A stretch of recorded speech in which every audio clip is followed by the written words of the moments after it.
નમસ્તે વિદ્યાર્થી મિત્રો, શ્રી નીલરાજ શૈક્ષણિક સંકુલની યુટ્યુબ ચેનલ પર આપ સૌનું સ્વાગત કરું છું.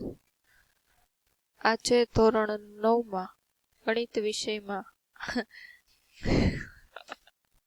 નમસ્તે વિદ્યાર્થી મિત્રો, શ્રી નીલરાજ શૈક્ષણિક સંકુલની યુટ્યુબ ચેનલ પર આપનું સ્વાગત કરું છું. આજે ધોરણ 9માં પ્રકરણ નંબર 4 સુરેખ સમીકરણમાં આપણે દ્વિચલ સુરેખ સમીકરણ આગળ બનાવતા શીખ્યા કે કોને દ્વિચલ સુરેખ સમીકરણ કહેવાય. ત્યારબાદ તેનું વ્યાપક સ્વરૂપ પણ જોયું. હવે તો કે દ્વિચલ સુરેખ સમીકરણનો આપણે ઉકેલ મેળવવો હોય, કેમ એમનામ એકચલ સુરેખ સમીકરણનો ઉકેલ તો આપણે મેળવી શકીએ કે આવું હોય 5x + 2 = 13. તો આપણે 8મા ધોરણમાં આનો ઉકેલ મેળવતા શીખી ગયા કે આને ઉકેલ શોધવાનો હોય. પણ હવે તો કે આમાં તો x અને y બે છે, તો આપણને ખબર છે એક સાથે બે ચલનો ઉકેલ એમનેમ કરતા કરીને મળે નહીં. તો આના માટે તો કે આપણે કિંમત કોઈ પણ હોય કે અહીંયા આપણે જોઈએ કે x = 3 ને y = 2 મૂકીએ. કિંમત મૂકતા આપણે શીખી ગયા આગળના લેક્ચરમાં બહુપદી કે x છે 2x એટલે 2 ગુણ્યા x ની જગ્યાએ 3 મૂકી દીધા. 3y છે તો 3 ગુણ્યા 2 કિંમત મૂકશો 2 તેરી 6 અને 3 દુ 6, 6 + 6 12 થઈ જાય છે. તો કે આ તો કે સમીકરણની કિંમત મળી ગઈ ને 12 છે એનો જવાબ ડાબી જમણી બાજુ કે સમીકરણનું સમાધાન થાય છે. બીજો ઉકેલ જ પ્રમાણે આપણે 0 ને 4 મૂકશું કે એક વખત x ની જગ્યાએ 0. આ જ સમીકરણમાં 2 ગુણ્યા 0 એટલે 0 + 3 ગુણ્યા 4 એટલે કેટલું થાય 12. તો પણ સમાધાન થાય છે. હવે પછી આમ તમે મૂકશો કે x ની જગ્યાએ 4 તો કેટલું થાય 2 ગુણ્યા 4 8 અને y ની જગ્યાએ 0 ગુણ્યા 0 એટલે 0. તો સમાધાન થતું નથી. એટલે આપણે કહી શકીએ કે 0 4 એનો ઉકેલ છે સમીકરણનો, પણ 4 0 છે તે સમીકરણનો ઉકેલ છે નહીં. તો આવી રીતે તો કે સમીકરણનો ઉકેલ આપણે મેળવી શકીએ કે 2x + 3y = માટે તમે ઓછામાં ઓછા 2 ઉકેલ જોયા. તમે બીજા કોઈ ઉકેલ મેળવી શકો? તમને એવો પ્રશ્ન પૂછ્યો કે આના માટે તમે બીજા કોઈ ઉકેલ શું મેળવી શકશો? તો અહીંયા છે, અહીંયા આપણે 6 મૂકીએ તો થાય ને. જો જે x ની જગ્યાએ 6 અને y ની જગ્યાએ 0 આપણે એનો ઉકેલ જ થાય. 2 6 કેટલા થશે 12 થાય. એ પણ એક ઉકેલ છે. તો કે હા. ત્યારબાદ એમ કીધું કે તે એક ચલ સુરેખ સમીકરણ છે આ. તો આમાં તો આપણે ડાયરેક્ટ y ની કિંમત શોધી શકીએ કે આ પહેલા માઇનસ થઈ જશે, સ્થળાંતરણ કરશું તો કેટલા થાય 12 - 4 એટલે 8. y ને ઉકરતા કરશું તો આ ગુણાકારમાં સામે સાઈડ છે ભાગાકારમાં, એટલે એનો ઉકેલ શું મળ્યો તો કે 2 અને 8/3a. હવે તો કે 4x + 3y નો એક અન્ય ઉકેલ છે. આ જ પ્રમાણે -5 પસંદ કરો તો સમીકરણમાં -10 + 3y = 12 મળે. તો આપણે તમને x ની કિંમત એક જ હવે આપણે ધારી કે x ની કિંમત તમે -5 આ સમીકરણમાં પસંદ કરો તો x ની મૂકી દો, પછી તો એક ચલ સમીકરણ બની જાય. એટલે તો આપણને ઇઝીલી મળી જાય. આમાં -10 સામે સાઈડ જશે તો +10 થઈ જશે છેદમાં 3. તો તમને y ની આ કિંમત મળશે. એવી રીતે કે 2x + 3y = નો એક અન્ય ઉકેલ છે. આપણે કહી શકીએ એક ચલ સુરેખ સમીકરણને અનંત ઉકેલો હોય છે. કે આવી રીતે આપણે કહી શકીએ ને કે એક ચલ સુરેખ સમીકરણને કેવા તો કે અનંત ઉકેલ હોય. એવી રીતે દ્વિચલ એક ચલને એક જ હોય, દ્વિચલને તો કે અનંત હોય છે. હવે અહીં ઉદાહરણ આપ્યું કે x + 2y = 6 ના 4 ભિન્ન ઉકેલ મેળવો. તો કોઈ પણ ધારી આપણે ધારીએ કે x = 2 અને y = 2 લેતા ચકાસણી કરી તો ઉકેલ એનો મળી જાય છે. એવી રીતે હવે બીજી 4 કિંમત છે તમારે આમ ચકાસવાની. હવે એમ કીધું પ્રત્યેક સમીકરણના 2 ઉકેલ શોધો. 4x હવે તમારે કોઈ પણ એક કિંમત ધારવી હોય એના માટે કે 4x બરાબર તમે 1 લ્યો તો તમને y શું મળે છે એ તમારે જોવું છે. તો x ની જગ્યાએ શું મૂકી દેવાનું 1 એટલે 4 × 4 + 3y = 12 એટલે 4 + 3y = 12. એટલે 12 - 4 કરશો તો કેટલું થશે 8. તો તમને y બરાબર શું મળશે તો કે 8/3. એવી રીતે તમે અહીંયા શું મૂકો છો હવે 0, તો 4 ગુણ્યા 0 કેટલું થાય 0 થાય, તો તમને y ની કિંમત શું મળશે તો કે 4.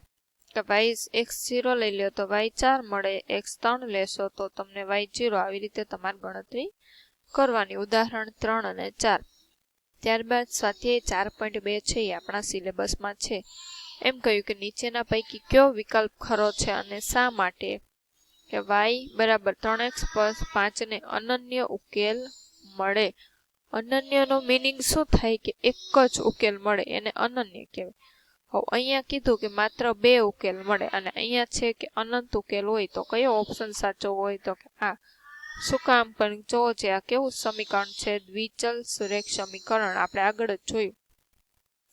દ્વિચલ સુરેખ સમીકરણને કેવા તો કે અનંત ઉકેલો હોય છે, એટલે આ સાચું.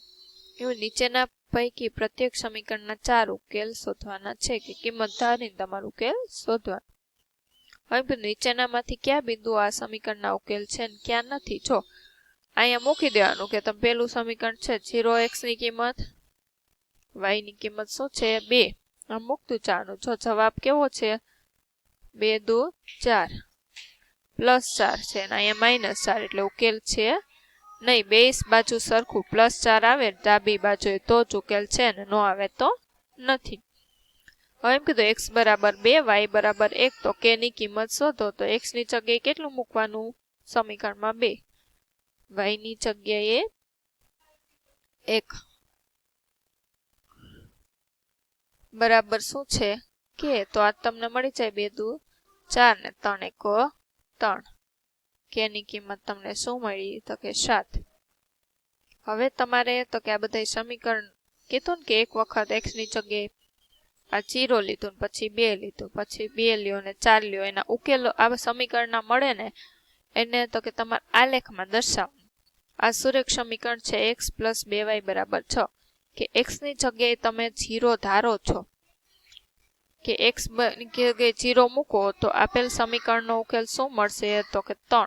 એક કિંમત ધારી લેવાની. તો y બરાબર 6/2 કરશું એટલે કેટલું મળે તો કે 3. કોઈ પણ આ કિંમત ધારવાની. પછી x 2 ધારશો તો તમને 2 મળશે, 4 ધારો છો તો 1, 6 ધારો તો 0. એમ તમે અનંત સુધી ધારી શકો. અથવા વિરુદ્ધ કરો, તમે y ધારો તો તમને x કિંમત મળશે ને કે આ સમીકરણ છે એમાં તમે x એમનેમ રાખો, y ની કિંમત તમે ધારી છે કેટલી 3, તો તમને x ની કિંમત શોધવી પડશે.